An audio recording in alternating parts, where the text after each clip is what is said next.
இன்னைக்கு நம்ம கர்நாடக இசை கச்சேரிகள்ல கேட்குற கிருதிகளுக்கும் கீர்த்தனைகளுக்கும் முன்னாடியிலிருந்தே இருந்து கர்நாடக இசையோட எவல்யூஷனுக்கு காரணமாக இருந்தவை தேவாரம், பாசுரம், திருவருட்பா போன்ற தமிழ் இசை பாடல்கள். தமிழ் இசை பாடல்களோட வரலாற்றுல நிறைய சுவாரஸ்யமான விஷயங்கள், நிறைய கதைகள் இருக்கு. இந்த மாதிரி பல விஷயங்கள் பத்தி பேராசிரியர் வைத்திலிங்கமும் அவரோட சகோதரர் திரு கோட்டிலிங்கமும் இப்ப நம்ம கிட்ட பேச போறாங்க. வாங்க பார்க்கலாம். இந்த திருஞான சம்பந்தருடைய மாமா ஒருத்தர் இருந்தார். அவர் புஞ்சைன்னு ஒரு ஊர், அந்த ஊர்ல இருந்தவர். அவர் இந்த குழந்தையோடைய கடைசி வரைக்கும் இருந்தார். அவர் தான் இவர் பாட பாட அத்தனையும் எழுதி கொண்டார்.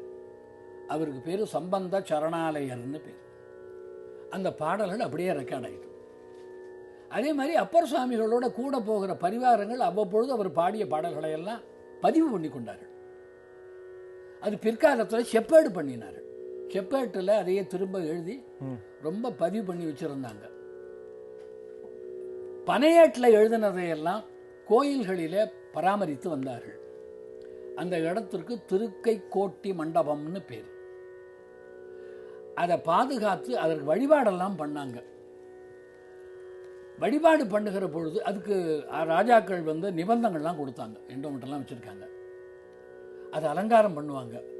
ஒரு 100 வருஷம் ஆன உடனே அந்த ஏடு கரையான் போக்குவரத்தெல்லாம் சாப்பிட்ருக்கும் இல்லையா, பழுது அடைஞ்சிருக்கும் இல்லையா அடிக்கடி ஹேண்டில் பண்ணுறப்போ. அதனால் திரும்ப எழுதுறதுக்கு பிரதி பண்ணிக்கிறதுக்கு அதுக்கெல்லாம் நிபந்தம் கொடுத்துருக்குறாங்க. திருமுறை தேவார செல்வர்னு பேர், திருமுறை தேவர்னு பேர், அப்படியெல்லாம் பேர் கொடுத்துருக்குறாங்க. அது பல கோயில்களில் இன்றைக்கும் புஸ்தகங்களை அடுக்கி வச்சு ஒரு பெட்டகத்தில் வச்சு இப்போ தான் நம்ம பார்க்கலாம். பல கோயில்களில் வழிபாடு நடக்குது, பல கோயில்களில் அப்படியே வச்சுருக்குறாங்க. அந்த மாதிரி இருந்து கொண்டிருக்கிறது. இப்படி தான் பாதுகாக்கப்பட்டு வந்தது. எந்த ரெக்கார்டாக இருந்தாலும் சிதம்பரத்தில் ஒரு காப்பி அவசியம் வைப்பது அந்த காலத்து வழக்கம். ஞானசம்பந்தர் பாடினது, அப்பர் பாடினது, சுந்தரர் பாடினது, இதை எல்லாமே ஒவ்வொரு காப்பி அங்கே போயிடும். அதெல்லாம் பாதுகாத்து வச்சுருந்தாங்க. கொஞ்சம் இப்படி அலட்சிய போக்கு அங்கேயும் வர ஆரம்பிச்சது. கதை திறக்கிறதே கிடையாது. வருஷம் அதை புதுப்பிக்கிறது இல்லை, அதை தூசு தட்டுறது இல்லை. அப்படியே வீணாக போய் செல்லரிச்சு கரையானுக்கு இரையாகி ஏராளமாக போயிடுது. அதைத்தான் ராஜராஜர் பின்னால் எடுத்து கிடைக்கிற வரைக்கும் அதை பதிவு பண்ணி அதை திரும்பவும் அதற்கு உயிர் கொடுக்கிறார். அதைத்தான் நம்ம அவருக்கு நன்றி செலுத்துகிற வகையில் ஐப்பசி சதயத்தை மிகச் சிறப்பாக கொண்டாடுகிறோம். அந்த பாட்டுகள் எல்லாம் நமக்கு தேவாரம் அப்படின்னு வந்தது அது யார் மூலமாக வந்தது? பயோகிராஃபர்னு சொன்னீங்க. அது பயோகிராஃபர் 12ஆம் நூற்றாண்டில் இருந்தார். 5 நூற்றாண்டு இடைவெளி இருந்திருக்கு இல்லையா? இது யாரும் பாடலையே அந்த பாட்டெல்லாம்? பாடிட்டு இருந்தாங்க. அதான் ஆச்சரியம். இப்போ மயிலாப்பூர் கோயிலில் மட்டிட்ட புன்னையங்கானல் அப்படிங்கிற திருப்பதியை மாத்திரம் அந்த ஊர் ஓதுவார் பாடிட்டு இருப்பார். அல்லது பக்கத்தில் உள்ள கோயில்கள் பாடப்படுகிற பாட்டு மாத்திரம் அவருக்கு தெரிஞ்சிருக்கும். தமிழ்நாடு முழுமையும் போயிருக்காங்களே, அத்தனை பாட்டு அவர்களுக்கு தெரிவதற்கு நியாயம் இல்லை. ஓ, இவெல்லாம் தேவர் டிராவலர்ஸ் ஆல்சோவா? ஆமாம், டிராவலர்ஸ். அதான் ஞானசம்பந்தர், அப்பர், ஒவ்வொரு ஊருக்கும் போய் பல நாட்கள் தங்கியிருந்து, சில சமயம் சில வருஷக்கணக்காக கூட தங்கியிருந்து மடங்கள் கட்டி கொண்டு சமய பிரச்சாரம் பண்ணினார்கள். ஒரு கணக்கு 274 சிவஸ்தலங்களுக்கு இந்த 3 பேரும் போய் தரிசனம் பண்ணியிருக்கிறாங்க. அந்த குறிப்பு ஒன்று நமக்கு கிடைச்சிருக்கு. நம்ம தமிழ்நாட்டில் 274 என்பது கைலாயத்திலிருந்து திருக்கேதீச்சரம் இலங்கை வரைக்கும் உள்ள இன்னைக்கு கிடைக்கிற பாடல்களுக்கு உரிய க்ஷேத்திரங்கள் தான். அவங்க ஏராளமாக ஒவ்வொரு ஊருக்கும் போயிருக்காங்க. உதாரணமாக மலையாள சேர தேசத்தில் திருவஞ்சைக்களத்துக்கு மட்டும்தான் நமக்கு பாட்டு கிடைக்குது. திரு அஞ்சைக்களம் தானனை முன்படைத்தான் அப்படின்னு ஒரு அற்புதமான பாட்டு சுந்தரர் பாடினது. அதை பெற்ற தலம் திரு அஞ்சைக்களம், திருவஞ்சிக்குளம்னு இன்னைக்கு பேர். கொடுங்கல்லூர் பக்கத்தில் இருக்கு. கொடுங்கல்லூர் பக்கத்தில் இருக்கிறது. அங்கேருந்து ஒரு 2 கிலோமீட்டர். ஆனால் ஏராளமான சிவஸ்தலங்களுக்கு பாடல்கள் இருந்த குறிப்பு நமக்கு தெரிகிறது. தேவாரத்திலேயே இருக்கு, ரொம்ப பேருக்கு தெரியாது. இடைப்பள்ளி அப்படிங்கிறத அப்பர் சுவாமி குறிப்பிடுகிறார். அது எந்த க்ஷேத்திரம் தெரியல. எடப்பள்ளி இருக்கு. இன்னைக்கு எடப்பள்ளிங்கிறது கொச்சின் பக்கத்தில் இருக்கு. எடப்பள்ளிக்கு தேவாரம் இருக்கு, இருந்தது. ஆனால் இன்றைக்கு அதை பற்றின குறிப்பு மாத்திரம் அப்பர் சுவாமி தேவாரத்தில் இருக்குது, இடைப்பள்ளி. ஆனால் முழு தேவாரம் கிடைக்கல. இந்த மாதிரி தலங்களை நம்ம வைப்பு தலங்கள் என்று சொல்கிறோம். அது அப்பர் சுவாமி எப்படி தெரிஞ்சது? அங்கெல்லாம் போயிருக்கிறார். இதுக்கு தான் பாடல் பெற்ற தலம் சொல்லுவாங்க. பாடல் பெற்ற தலம். முழு பதிகங்கள் 10 பாட்டும் கிடைச்சிருந்தா பாடல் பெற்ற தலங்கள்னு சொல்கிறோம். 10 பாட்டு இருக்கு. ஆமா, ரெஃபரன்ஸ் மாத்திரம் கிடைச்சா அதை வைப்பு தலங்கள்னு சொல்லலாம். அங்கேயும் போயிருக்கிறாங்க. मैत्री भजत अखिल चेतली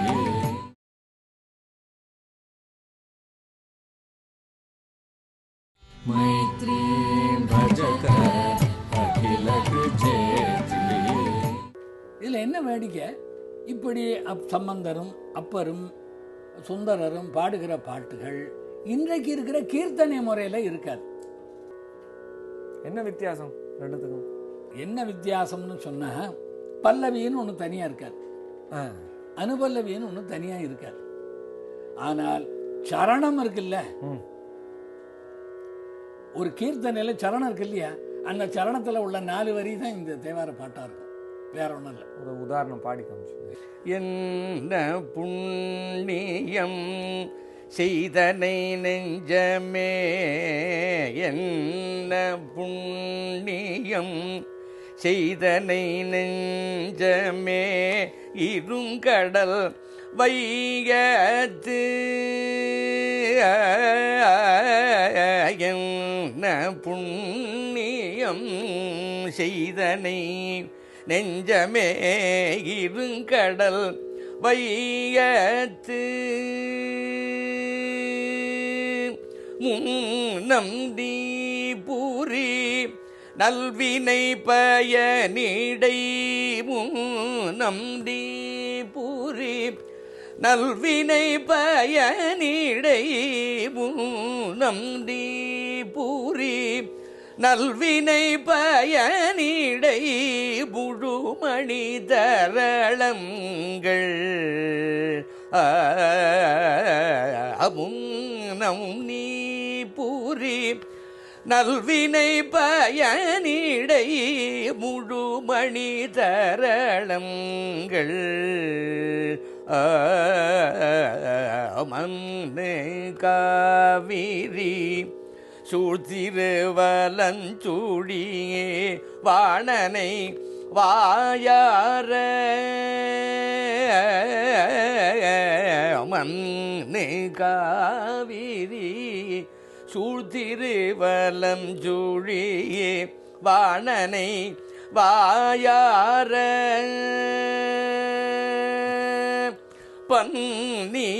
பன்னீகாதரித்து ஏத்தியும் பாடியும், பன்னீகாதரித்து ஏத்தியும் பாடியும் வழிபடும் அதனாலே, பன்னீகாதரித்து ஏத்தியும் பாடியும் வழிபடும் அதனாலே, என்ன புண்ணியம் செய்தனை நெஞ்சமே,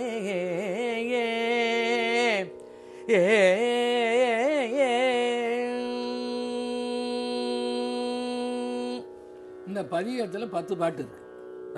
இந்த 10 பாட்டும் இதே மாதிரி தான் பாடும்படியா இருக்கும். அப்ப இதுல ஃபர்ஸ்ட் இது என்ன புண்ணியங்கிறது பல்லவி பல்லவி அல்ல. என்ன புண்ணியம் செய்தானே நெஞ்சமே இருங்கடல் வையத்து, 4 வரி தான் இதுல இருக்கிறது. 4 அடி தான், அது அப்படியே ரிப்பீட் ஆகும். அவ்வளவுதான்.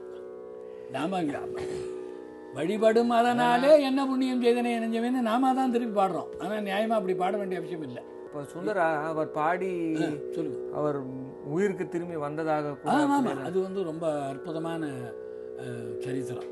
அது புக்கொழியூர் என்கிற ஊரில் நடந்தது. இன்னைக்கு அவினாசின்னு சொல்லுவோம். அவினாசி அதாவது திருப்பூர்லேருந்து கோயம்புத்தூர் போகிற வழியில் அவினாசின்னு ஒரு ஊர். அங்கே புக்கொழியூர்னு ஒரு பெரிய க்ஷேத்திரம், ரொம்ப அருமையான க்ஷேத்திரம். அங்கே ஒரு கோயிலுக்கு பக்கத்துலேயே ஒரு பெரிய ஏரி மாதிரி ஒரு பெரும் பள்ளம் இருக்கு. அது ஏரின்னு தான் சொல்லுவாங்க, குளம், பெருங்குளம். அதில் ஒரு அக்ரார்த்து பசங்க 2 பேர் போய் தொலைய மாடி இருக்கான், நல்லா நீஞ்சி. ரொம்ப நாளாக இருந்த முதல்ல ஒரு பையனை பிடிச்சி சாப்பிட்டுட்டு, ஒரே வயசு பசங்க. இவன் அழுதுகிட்டு வீட்டில் வந்து சொன்னான், முதல்ல சாப்பிட்டுட்டுன்னா அப்புறம் என்ன பண்ண முடியும், அவ்வளோதான். அப்புறம் ஒரு 4 வருஷம் கழித்து இந்த பிழைச்சி வந்த பையனுக்கு பூனல் போட்டாங்க. எதிர் வீட்டு பையன் தான் அந்த இறந்து போன பையன். இந்த பூனல் போடுற அன்னைக்குன்னு சுந்தரமூர்த்தி சுவாமி அங்கே வந்தார், பரிவாரங்களோட வர்றார். இவர் வராருன்னு கேள்விப்பட்டு இந்த வீட்டில் நாசுரம் போக்குவரத்தெல்லாம் இருக்கு இல்லையா, அந்த சத்தம் கேட்டு இவர் கொஞ்சம் நிற்கிறார். என்ன விசேஷம் இங்கே சாமி வந்திருக்காருன்னு தெரிஞ்சாங்க. உள்ளே இருந்து தகப்பனார்லாம் ஓடி வந்து நமஸ்காரம் பண்ணுறாங்க. பையனுக்கு இன்னைக்கு பூனல், உள்ளே வந்து பையனை ஆசீர்வதிக்கணும். சந்தோஷம். திடீர்னு எழுத வீட்டிலேருந்து அழுக ஒலி வந்தது. அந்த அழுக ஒலியை கேட்டோடனே சுவாமி அந்த பக்கம் பார்த்தார். இவங்க பேசுறதா காதிலே வாங்கிக்கல, வந்துட்டு போகணும் வரணும்னு சொன்னது காதிலே வாங்கிக்கல. அங்கே என்ன அழுக ஒலியா இருக்கேன்? ஒன்றும் இல்லை, 4 வருஷத்துக்கு முன்னாலே நம்ம பையனோட அவனும் சேர்ந்து போய் விளையாடினவன், நீஞ்சி விளையாடினா முதல்ல சாப்பிட்டு விடுது. அப்படியா அப்படின்னு போய் அந்த பெற்றோரை அவங்க ஆறுதல் சொல்லி அவங்களையும் அழைச்சிக்கிட்டு எந்த இடம் காட்டுங்கன்னு சொன்னார். அவங்களும் என்னன்னு தெரியல, என்ன பண்ண போறாருன்னு தெரியாது, இந்த இடத்துல தான் சொல்லி காமிச்சாங்க. ஒரு பெரிய ஏரி. இவங்க போன நேரத்தில் தண்ணி கிடையாது, ஒன்றும் கிடையாது. பசங்களாம் கிரிக்கெட் விளையாடிட்டு இருக்கான். இந்த இடமா அப்படிங்கிற ராமன், இந்த இடத்துல முதல்ல வந்ததா? ஆமாம், தண்ணியே இல்லை முதல்லங்கிறீங்க. அப்படியா, சரி அப்படின்னு சொல்லிவிட்டு உரைப்பாருகந்தவை அப்படின்னு ஒரு பாட்டு, உள்கவல்லார் தமுச்சியாய் அப்படின்னு ஒரு அற்புதமான பதிகம், அதை பாடுகிறார். பாடின உடனே அது ஒரு இடம் வருகிறது, கரைக்கால் முதலையை பிள்ளை தர சொல்லு காலனையே. சிவபெருமானுக்கு ஆர்டர் போடுறார். நீ எவனுக்கு ஆர்டர் போட்டு உடனே முதலையை வர சொல்லி இந்த குழந்தையை திருப்ப கொடுக்க சொல்லு, பிள்ளை தர சொல்லு காலனையே அப்படின்னு இங்க இருந்து இவர் சிவபெருமானுக்கு ஆர்டர் போடுறார். பிள்ளை தர சொல்லு, பிள்ளை தர சொல்லு அப்படிங்கிறார். உடனே அப்படி நிரம்பிட்டு முதல்ல வந்தது. முதல்ல வந்து இன்னைக்கு அவன் இருந்தா எந்த உடம்பு வளர்ச்சியோட இருப்பானோ அந்த மாதிரி அவனை திருப்பி கொடுத்து. ஆச்சரியம், அதுதான் ஆச்சரியம். அது உரைப்பார் உகந்தவைன்னு. ரொம்ப பேர் இந்த பதிகங்களை பாடுவதில்லை. இப்போ உரைப்பார் உரை உகந்து உள்க வல்லார் தங்கள் உச்சியாய். உரைப்பார் உரை உகந்து உள்க வல்லார் உச்சியாய். கரை காடறவா ஆதியும் அந்தமும் ஆயினா பூரை காடு சோலை, பூரை காடு சோலை புக்கொழியீர் அவிநாசியே. பூரை காடு சோலை புக்கொழியூர் அவிநாசியே. கரைக்கால் முதலையை, கரைக்கால் முதலையை, கரைக்கால் முதலையை பிள்ளை தர சொல்லு காலனையே. கரைக்கால் முதலையை பிள்ளை தர சொல்லு காலனையே. ஏ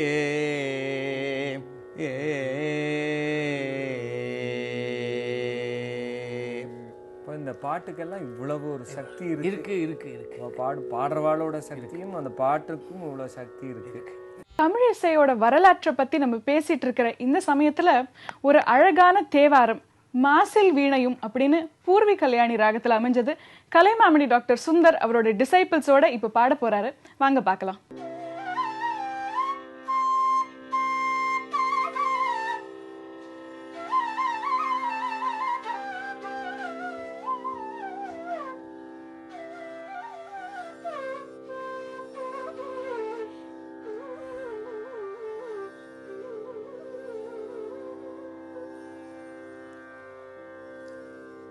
மாசில் வீணையும் மாலை மதியமும்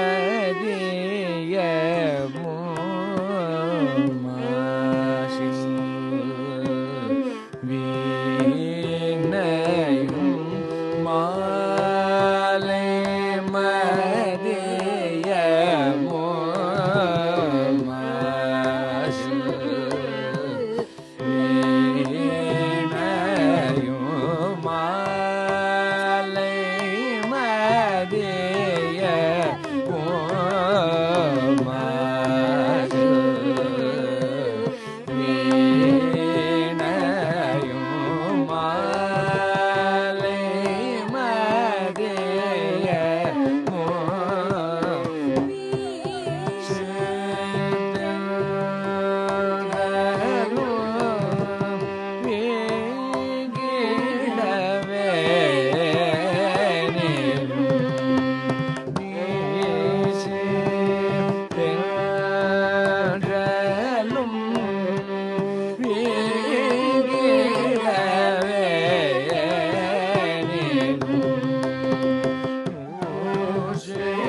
உறவு கோல் நடு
வா